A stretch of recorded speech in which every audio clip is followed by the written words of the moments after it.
Pen रखो। Topic का नाम है नॉन एग्जैक्ट डिफरेंशियल इक्वेशन, जो अपन पढ़ रहे हैं इतने दिन से।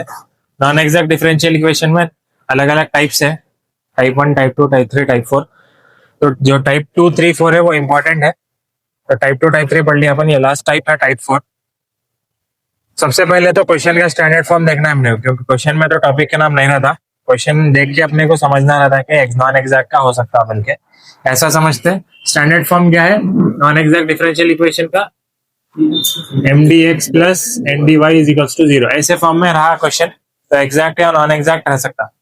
तो ये सॉल्व एम डी एक्स और एन डी वाई है, ये m d x plus n d y के फॉर्म में रहा तो आपको एग्जैक्ट या नॉन एग्जैक्ट के प्रोसीजर से सॉल्व करना है। प्रोसीजर क्या है? सबसे पहले आप क्वेश्चन में से m और n निकालना। m कैसा निकालते हैं? जो dx के साथ है वो m रहता, जो dy के साथ है वो n रहता। m और n निकाल लिया बाद m को डिफरेंशिएट करना partially with respect to y, do m by dough y। Partially differentiate कैसा करते हैं? y है तो होता डिफरेंशिएट, y नहीं है टर्म में तो 0 है, तो ये y स्क्वायर का 2y होता डिफरेंशिएशन। तो ये जो 2 है सामने आ गया तो 2xy हो गया, इसका डिफरेंशिएशन 0 क्योंकि इसमें y नहीं है। तो basically do m by dough y का आंसर 2xy आया। और अपन n को डिफरेंशिएट कर रहे हैं with respect to x partially, do m by dough x, do n by dough x। x है क्या? देखो x स्क्वायर है, x स्क्वायर का डिफरेंशिएशन 2 सामने आया था तो -2x। Do m by dough y की वैल्यू 2xy आई, इसकी वैल्यू -2xy आई। दोनों अलग अलग है, सेम है? अलग अलग है क्योंकि माइनस प्लस का भी फर्क आया तो अलग, तो ये दोनों अलग है तो अपन नॉट इक्वल लिखे। अगर नॉट इक्वल आया तो नॉन एग्जैक्ट, अगर इक्वल आया तो एग्जैक्ट डिफरेंशियल इक्वेशन के टॉपिक में चले जाते हो, उसमें डायरेक्ट जनरल सॉल्यूशन करना रहता। नॉन एग्जैक्ट आया तो क्या करना? नॉन एग्जैक्ट आया तो आई एफ फाइंड करके आई एफ को क्वेश्चन से मल्टीप्लाई करे तो एग्जैक्ट बन जाता। अब आई एफ कैसा फाइंड करते? तो हर अलग अलग टाइप का अलग अलग रहता आई एफ। तो अपन पहले क्या करना, कौन सा टाइप का है मालूम करना। क्वेश्चन कैसा मालूम करते? और से सुनो, बहुत इंपॉर्टेंट है। पहले आप टाइप 2 है क्या चेक करना, वो कौन सा भी टाइप रहने दो, पहले टाइप 2 चेक करना, फिर टाइप 3 चेक करना, फिर टाइप 4 चेक करना। तो टाइप 2 कैसा चेक करते हैं? पहले पावर्स, होमोजेनियस डिफरेंशियल इक्वेशन जो टाइप 2 था, पावर्स देखते। पावर्स बोलते डिग्री, ये टर्म की डिग्री कितनी है, ये टर्म की डिग्री कितनी है, ये टर्म की डिग्री कितनी है। अब इसकी डिग्री कितनी बनती? 3 बनती। कई को 3 बनती, x का पावर 1, y के पावर 2, दोनों वेरिएबल्स के पावर मिला लेना एक टर्म में, तो ये टर्म की डिग्री 3 हो जाती। ये टर्म की डिग्री नहीं होती, काउंट नहीं होती, क्योंकि x और y को पावर नहीं है, वो e के पावर में है, वो एक्सपोनेंशियल आ गया। तो ये टर्म की डिग्री 0 बोलो, आप कुछ भी बोलो, मगर 3 तो नहीं है। तो इसकी 3 हो गई, इसकी अलग हो गई, तो यहीं से अलग हो गया पावर्स। पावर्स अलग हो गए तो आप नहीं कर सकते सॉल्व, समझे? तो टाइप 2 ने हो गया है, टाइप 2 कैंसिल। अब फिर टाइप 3 चेक करो। टाइप 3 कैसे चेक करते हैं? टाइप 3 का कंडीशन है कि m के हर एक टर्म में y रहना, m के हर टर्म में y रहना, n के हर टर्म में x रहना। अब n के पास तो एक ही टर्म है, वो टर्म में x है, मगर m के हर टर्म में y नहीं है, यहाँ पे इसमें है इसमें नहीं है, तो ये टर्म में y नहीं रहने से टाइप 3 भी कैंसिल हो गया। उसके बाद आप टाइप 4 चेक करना। अगर 2 भी कैंसिल हो गया, 3 भी कैंसिल हो गया, तो टाइप 4 चेक करते हैं अपन। टाइप 4 कैसे चेक कर रहे हैं अपन? टाइप 4 चेक करने के वास्ते P1 और P2 सॉल्व करना रहता। टाइप 4 का पहला प्रॉब्लम है, सुनो। टाइप 4 के वास्ते P1 P2 चेक करते हैं अपन। ये P1 का फॉर्मूला है, ये P2 का फॉर्मूला है। पहले P1 चेक करो, आप कौन सा भी कर सकते हैं पहले। अगर मैं P1 चेक कर रहा हूँ पहले, तो P1 का जो भी फॉर्मूला है, अगर मैं इसको सिंप्लीफाई करा तो इसका आंसर या तो x आना या तो कांस्टेंट आना, या तो फंक्शन ऑफ x या कांस्टेंट, तो सेटिस्फाई हो जाता है। अगर y भी आ गया उसमें तो नॉट सेटिस्फाई। P1 के आंसर में खाली x आना या कांस्टेंट आना, तो P1 सेटिस्फाई हो जाता, IF का फॉर्मूला ये बन जाता। अगर P1 का सेटिस्फेक्शन नहीं हुआ, मतलब y भी आ गया उसमें, तो P1 नहीं होता, फिर P2 चेक करना। P2 के आंसर में सिर्फ फंक्शन ऑफ y या कांस्टेंट आना। अगर फंक्शन ऑफ y या कांस्टेंट ही है P2 के आंसर में, तो P2 सेटिस्फाई होता, IF का फॉर्मूला ये बन जाता। मगर अपन पहले टाइप 2 से चेक करते हैं हमेशा, चेक जब भी करना है आपको। टाइप 2 चेक करते, फिर टाइप 3 चेक करते। अगर ये नहीं हुआ है तो टाइप 4 पे आते। टाइप 4 का P1 P2 कौन सा करना है करो आप पहले। अगर P1 में नहीं हुआ तो P2 चेक करना, P2 में नहीं हुआ तो P1, मतलब ऐसा किसमें तो भी एक हो जाता कैसा भी। तो मैं ये प्रॉब्लम के लिए P1 चेक करा पहले। तो P1 क्या है फॉर्मूला? डो m by dough y minus dough n by dough x divided by m। तो डो m बाई डो y और डो n बाई डो x दोनों की वैल्यू है मेरे पास। डो m बाई डो y क्या है?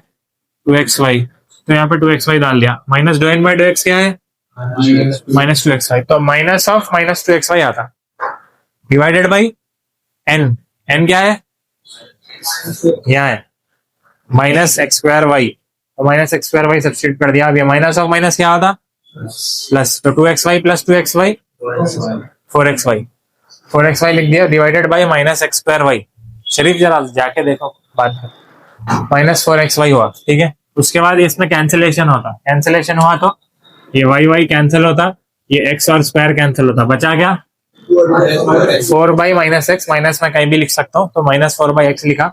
ये P1 आ गया। P1 की कंडीशन क्या है, सेटिस्फाई होना तो या तो फंक्शन ऑफ एक्स या कांस्टेंट, वाई नहीं आना, तो खाली एक्स आया उसमें तो P1 सेटिस्फाई हो गया। अगर उसमें वाई आता तो फिर P2 करना पड़ता था, तो P1 सेटिस्फाई हो गया। तो IF का फॉर्मूला क्या है, IF is equals to e power integration P1 dx, e power integration P1 dx। तो P1 dx लिख दिए। P1 की वैल्यू क्या है, माइनस 4 बाई एक्स, यहाँ पे माइनस 4 बाई एक्स डाल दिए। अब मेरे को इसको इंटीग्रेट करना है। इंटीग्रेट करने से पहले मैं क्या करता हूँ, कॉन्स्टेंट बाहर ले लेता हूँ। तो माइनस 4 जो है बाहर ले लिया, मैं बाहर ले लिए तो अंदर क्या बचा, खाली 1 by x. Integration 1 by x क्या है, लॉग एक्स में लिखा हुआ है, बल्कि बोल रहा था integration 1 by x log x है। अब ये क्या हुआ, ये ई पावर माइनस 4 लॉग एक्स हुआ। अब लॉग की प्रॉपर्टी है, जो लॉग से पहले है वो आगे पावर में चले आता, तो ये माइनस 4 कहाँ जाता, एक्स के पावर में चले आता, तो e power log x power minus 4 हुआ है। ये हुआ कहीं को, करे कहीं को अपन बोले तो ई के पावर में लॉग अगर आया तो दोनों कैंसिल हो जाते, मगर शर्त यह है बीच में कुछ भी नहीं रहना। जैसा ई पावर माइनस 4 लॉग, बीच में माइनस 4 है तो कैंसिल नहीं होता, तो माइनस 4 को अपन यहाँ पावर में भिजा दिए, ई पावर लॉग आ गया। ई पावर लॉग कैंसिल होकर खाली क्या बचता, एक्स पावर माइनस 4, वो भी बेस में आ जाता, तो एक्स पावर माइनस 4 आ गया। अब ये नेगेटिव पावर को पॉजिटिव बनाने में उसको डिनोमिनेटर में भेज दिया, तो एक्स पावर माइनस 4 को नीचे ले लिया तो एक्स पावर प्लस 4 हो गया, 1 बाई एक्स पावर 4। ये आया IF। IF आ गया बाद अपने को क्या करना रहता, IF को क्वेश्चन से मल्टीप्लाई करना रहता।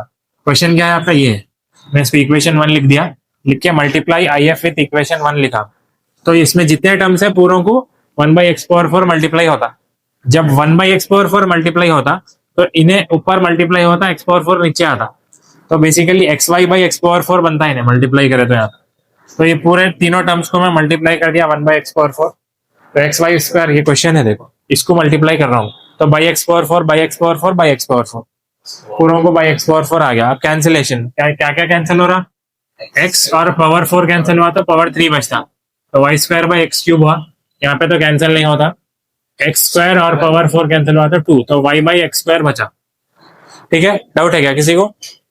अब जो बचा उसको मैं लिख लिया, ये लिख लिया तो ये फिर से क्वेश्चन के फॉर्म में आया था m d x plus n d y, तो फिर से एम निकालो, एन निकालो, जो डी एक्स के साथ है वो एम, जो डी वाई के साथ है वो एन, तो एम लिखे एन लिखे, फिर से डो एम बाई डो वाई पर differentiate m partially with respect to y, तो ये वाई स्क्वायर है, वाई स्क्वायर का डिफरेंशिएशन 2y, तो 2y हो गया।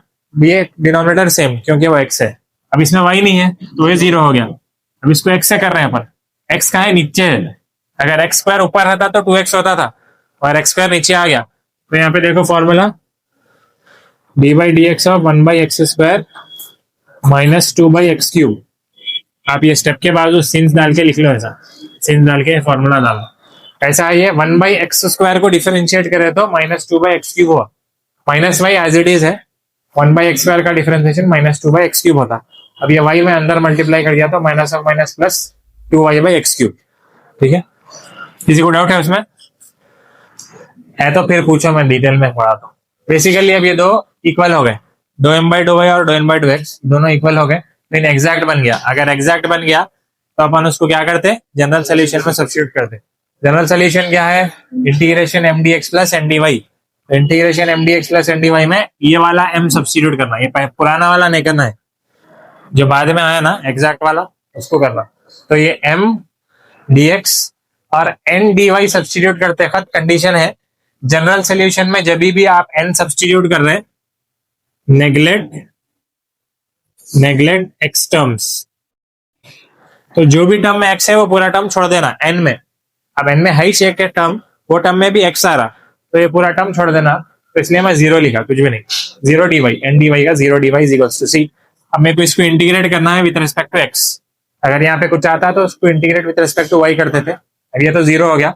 अब इसको सिर्फ इंटीग्रेट करना है विद रिस्पेक्ट टू x, ये जरा टफ है, अच्छा गौर से देखो कैसा होता। मैं इंटीग्रेशन नहीं करा अभी, इंटीग्रेशन वैसी है, फर्स्ट टर्म भी वैसी है, यहाँ पे मैं क्या करा, डिवाइड एंड मल्टीप्लाई बाई -3 करा, यहाँ पे माइनस एज इट इज है, -3 से डिवाइड करा, -3 से मल्टीप्लाई करा। ये कहीं को करा, मैं कहीं को करा बोलता, ये जो ब्रैकेट बनी ये एक फॉर्मूला है, क्या फॉर्मूला है यहाँ पे लिख रहा हूं, integration f dash of x into e power f of x d x is equals to e power f of x plus c. तो जब भी आपका इंटीग्रेशन है, इंटीग्रेशन में एक फंक्शन है ई के पावर में, अगर आपके ई के पावर में कुछ फंक्शन है, क्या है ई के पावर में 1/x³, तो जो पावर है वो पावर का डिफरेंशिएशन बाजू है क्या देखना, मल्टीप्लीकेशन।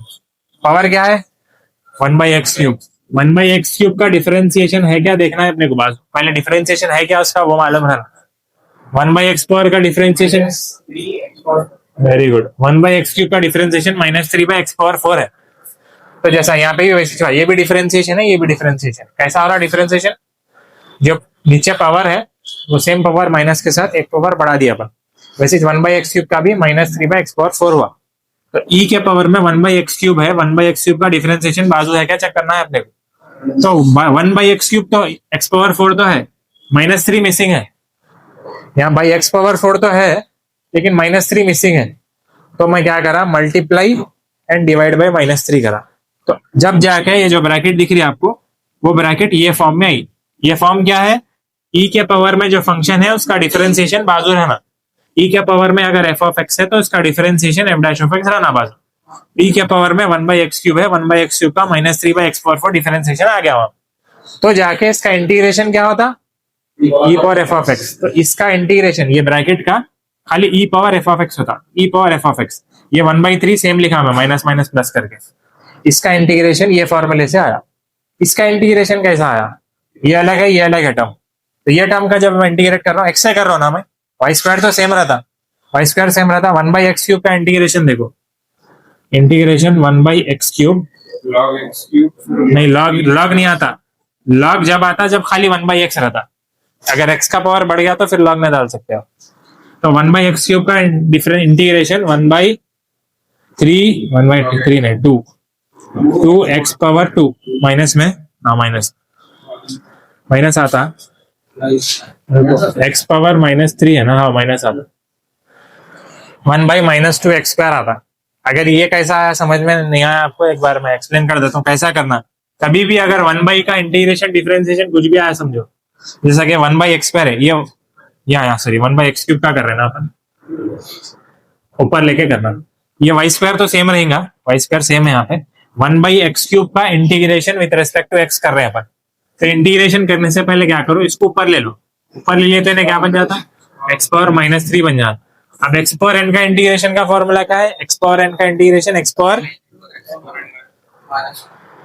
+ 1/x+1 है, इंटीग्रेशन x⁻n का x⁻n + 1/n+1। तो ये x⁻n है, ये -3 जो है, तो इसमें x⁻³ + 1/-3+1 होता। तो -3 + 1 कितना हो रहा, -2/-2। अब ये -2 को अगर मेरे को प्लस में लिखना है वापस, तो मैं नीचे ला लेता हूँ। तो बेसिकली इसका इंटीग्रेशन ये हुआ, 1/x³ का 1/-2x² हुआ। ये डिफरेंशिएशन भी वैसे कर सकते हैं आप, 1/x² को जब आप डिफरेंशिएट कर रहे हैं, अगर आपको 1/x² का ये वाला याद नहीं है तो x² को ऊपर ले लो, 1/-x², x⁻² ज्यादा। अब डिफरेंशिएशन ऑफ x⁻n क्या है, n into x⁻n-1। तो n into x⁻n-1 से इसका डिफरेंशिएशन -2 सामने आता, x⁻² -1 होता, फिर -2 x⁻³ होता, फिर -2/x³ होता, -2/x³। तो 1/1 कभी भी आप इंटीग्रेशन डिफरेंशिएशन कर रहे हैं तो ऊपर ले लो, ऊपर लेके x⁻n के फॉर्मूले से कर लो। x⁻n का फॉर्मूला मालूम रहना मगर अपने को डिफरेंशिएशन इंटीग्रेशन, वो भी नहीं मालूम बोल तो बेकार है।